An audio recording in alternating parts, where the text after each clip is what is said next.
Mother Teresa and institute of computer education में आपका स्वागत है। अपनी आवश्यकता अनुसार उन्हें सेट कर सकते हैं। फॉर्म बनाने के लिए हम फॉर्म विजार्ड का प्रयोग भी कर सकते हैं। इसके लिए हम एक क्रिएट टैब पे क्लिक करें।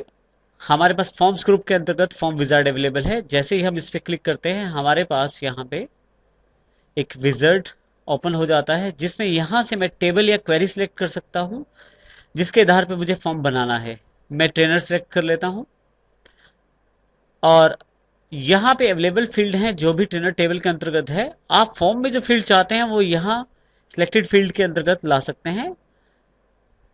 यदि यहाँ आप क्लिक करें, इस बटन पे क्लिक करें, तो आप वो फील्ड इस तरफ ला सकते हैं जो फील्ड आपको इस फॉर्म में चाहिए।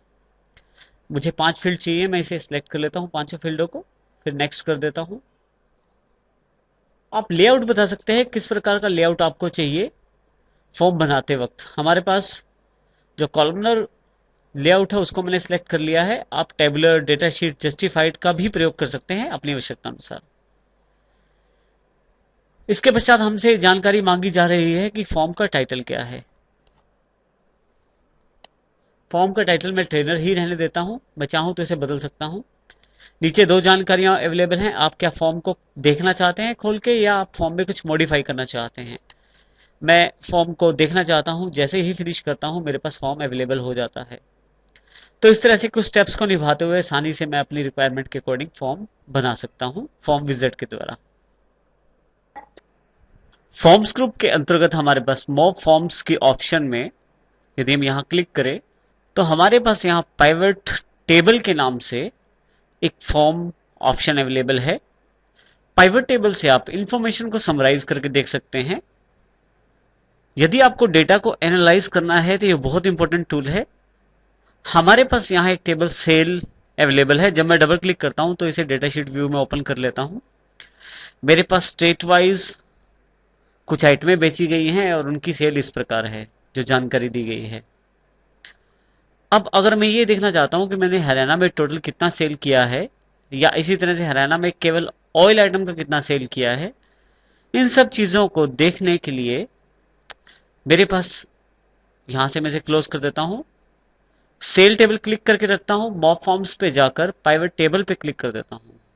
आपके पास यहां पाइवट टेबल के लिए फील्ड की जगह अवेलेबल हो जाएगी, जिसमें मुख्य है ड्रॉप कॉलम फील्ड हेयर। आप यहां एक कॉलम फील्ड डाल सकते हैं। इसी तरह से ड्रॉप रो फील्ड हेयर, एक रो फील्ड यहां डाल सकते हैं। और इसी तरह से टोटल आप चाहें तो यहां कहीं भी डाल सकते हैं। जैसे ही कहीं भी आप यहां क्लिक करें तो आपके पास आपके सेल टेबल की फील्ड लिस्ट अवेलेबल हो जाएगी। इसमें से जो आइटम आप कॉलम फील्ड में डालना चाहते हैं उसको ड्रैग करके वहां ले जाएं। मैं स्टेट को ड्रैग करके कॉलम फील्ड में ले जाता हूं और छोड़ देता हूं वहां। इसी तरह से आइटम को मैं ड्रैग करके रो फील्ड में ले जाता हूं और यहां ड्रैग करके रख देता हूं। मेरे पास एक और फील्ड अवेलेबल है सेल के रूप में। अब मैं सेल को यहां पे, यदि आप यहां दें ड्रॉप ड्रॉप टोटल्स और डिटेल फील्ड हेयर, यानी कि यहां मैं इसे फील्ड को रख देता हूं, तो देखिए मेरे पास यहाँ पे एक टेबल अवेलेबल हो गया है जो कि पाइवट फॉर्मेट में है। यहाँ आप एनालाइज कर सकते हैं डेटा को।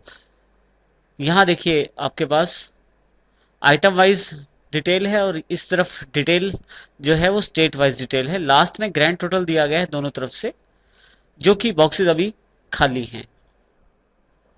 टोटल प्राप्त करने के लिए आप जो डेटा आपका है वहां कहीं भी आप क्लिक करें और यहाँ ऑटो कैलकुलेशन का एक बटन है। जैसे ही आप इसे क्लिक करते हैं काफी सारे ऑप्शंस अवेलेबल हो जाते हैं। यहाँ मैं सम पे क्लिक कर देता हूँ तो देखिए मेरे पास सम अवेलेबल हो गया है, जिसमें सम ऑफ सेल इस तरह से रो वाइज मेरे पास सेल का सम है। और इसी तरह से यानी कि ये जो सम है ये मेरे पास आइटम वाइज सम अवेलेबल हो गया है। और इसी तरह से अगर मैं कॉलम वाइज देखूं तो देखिए यहाँ पे दिल्ली यानी कि स्टेट वाइज सम अवेलेबल हो गया है। दिल्ली का अलग है, हरियाणा का ग्रैंड टोटल अलग अवेलेबल हो गया है, और इसी तरह से बाकी 2 स्टेट्स का अलग। फिर उसके पश्चात सबका एक ग्रैंड टोटल मेरे पास अवेलेबल है। तो इस तरह से मैं जो पाइवट टेबल है ये प्रयोग करके यहाँ पे इंफॉर्मेशन को देख सकता हूँ। यदि आप यहाँ बने हुए घी के पास जो अगर आप यहाँ माइनस पे क्लिक करें तो डिटेल जो फालतू डिटेल है वो हाइड हो जाएगी। इस तरह से यहाँ मैं क्लिक कर देता हूँ तो देखिए मेरे पास यहाँ पे अब जो टेबल तैयार है वहां मुझे आसानी से क्लियर हो रहा है कि ये जो सम है ये दिल्ली की सेल का सम है, यहाँ ग्रैंड टोटल मेरे पास अवेलेबल हो गया है। इसी तरह से ये जो सम है हरियाणा की सेल का सम है, ग्रैंड टोटल नीचे अवेलेबल हो गया है। यहाँ अगर मैं रो वाइज देखूं तो घी का टोटल सम मेरे पास 8310 रुपये अवेलेबल हो गया है। तो इस तरह से आप डिटेल स्टडी देख सकते हैं, अपने डेटा को एनालाइज कर सकते हैं। साथ ही यदि आप यहाँ चाहें तो आइटम पे क्लिक करें, आपके सामने देखिए काफी सारे ऑप्शन चेक बॉक्सेस के साथ अवेलेबल हैं। यदि आप किसी आइटम को नहीं देखना चाहते तो उसको यहाँ से अनचेक कर दीजिए और ओके कर दीजिए। अब की बार जो टोटल अवेलेबल है वो ऑयल को हटाकर है। देखिए यहाँ पे घी और शुगर का ही टोटल यहाँ पे दिखाया गया है और घी और शुगर का ही ग्रैंड टोटल आपके पास यहाँ अवेलेबल है।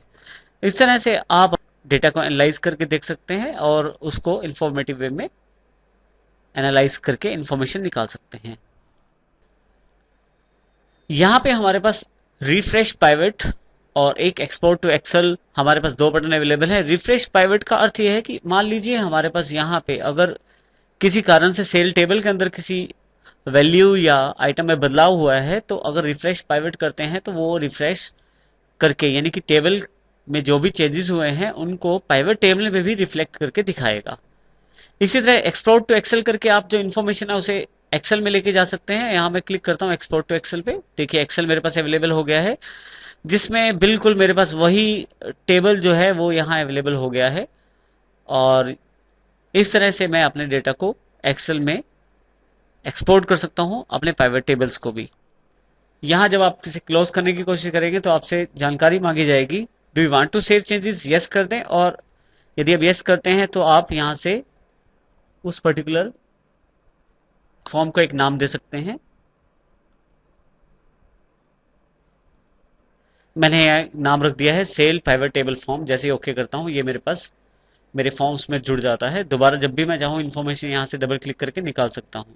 इसी तरह से आप यदि यहाँ चाहें तो स्टेट में भी आप ऑन ऑफ कर सकते हैं। चेक बॉक्सेस को चेक अनचेक करके आप यहाँ से इन्फॉर्मेशन को हटा के देख सकते हैं और फिर से आप चाहें तो उन्हें दोबारा चेक क्लिक करके दोबारा अपने डेटा में उसे शामिल। तो इस तरह से पाइवेट टेबल जो है बहुत ही इंपॉर्टेंट पार्ट है। यदि आपके पास काफी सारे फॉर्म्स अवेलेबल है और आप उन्हें इकट्ठा देखना चाहते हैं तो ये फैसिलिटी आपके पास फॉर्म्स ग्रुप के अंतर्गत नेविगेशन ऑप्शन में अवेलेबल है। यहाँ आपके पास काफी सारे ऑप्शन अवेलेबल हैं जहां से आप काफी सारे फॉर्म्स को बटन्स के रूप में लगाकर, टैब्स के रूप में लगाकर इकट्ठे देख सकते हैं। यहाँ सबसे पहले मैं ऑप्शन लेता हूँ हॉरिजॉन्टल टैब्स के रूप में, क्लिक कर देता हूँ। फील्ड लिस्ट को मैं यहाँ से क्लोज कर देता हूँ। आपके पास यहाँ पे एक नेविगेशन फॉर्म के रूप में टाइटल अवेलेबल हो गया है और नीचे आपके पास ऐड न्यू लिखा आ रहा है। आप चाहें तो यहाँ अपने काफी सारे फॉर्म्स को अरेंज करके रख सकते हैं।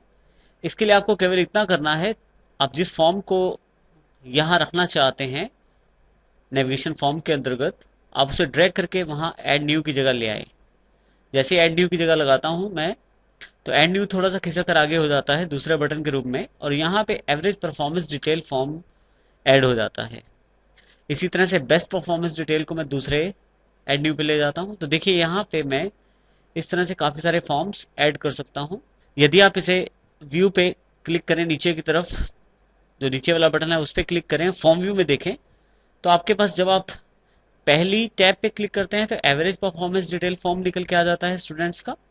दूसरी टैब पे क्लिक करते हैं तो इसी तरह से बेस्ट परफॉर्मेंस डिटेल फॉर्म, और यदि आप बोनस सैलरी फॉर्म पे क्लिक करते हैं तो हमारे जो ट्रेनर्स हैं उनकी सैलरी और टोटल सैलरी भी हमारे पास अवेलेबल हो जाती है। इस तरह से नेविगेशन फॉर्म का प्रयोग कर सकते हैं। साथ ही नाम, अगर मैं यहाँ लिखे हुए टैब्स के नाम में या टाइटल में कुछ चेंज करना चाहता हूँ तो वो भी मैं कर सकता हूँ। इसके लिए पहले मुझे लेआउट व्यू में वापस आना पड़ेगा। अब यहाँ जहां भी आप चेंज करना चाहते हैं, मान लीजिए आप टाइटल में चेंज करना चाहते हैं, वहां पे डबल क्लिक कर दीजिए, एडिट मोड अवेलेबल हो जाएगा। आप इसे यहाँ कुछ भी टाइटल रख सकते हैं। जैसे मैं यहाँ पे मिक्स इन्फॉर्मेशन कर देता हूँ। इसी तरह से मैं चाहूँ तो यहाँ जो मेरे पास टैब्स अवेलेबल हैं यहाँ भी चेंजेस कर सकता हूँ। इसके लिए फिर से डबल क्लिक करें। मान लीजिए फॉर्म वर्ड मुझे हटाना है तो मैं यहाँ से इसे डिलीट कर देता हूँ। इसी तरह से आप जिसमें चाहे चेंजेस कर सकते हैं।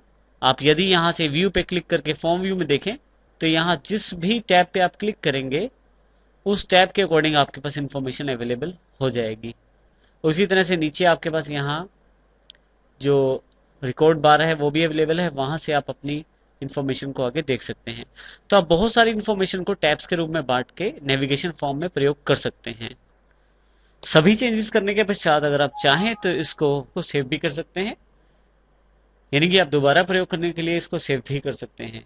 यहाँ आप अगर क्लोज पे क्लिक करें तो आपसे पूछा जाएगा do you want to save the design of navigation form, आप यस कर दें। फिर जो भी आप नाम देना चाहते हैं नेविगेशन फॉर्म का वो दे सकते हैं। मैं यहाँ बाय डिफॉल्ट जो नाम है उसी को यूज कर लेता हूँ। जैसे ही ओके करता हूँ देखिए मेरे पास यहाँ पे नीचे फॉर्म्स में नेविगेशन फॉर्म ऐड हो गया है। जैसे डबल क्लिक करता हूँ मेरे पास फिर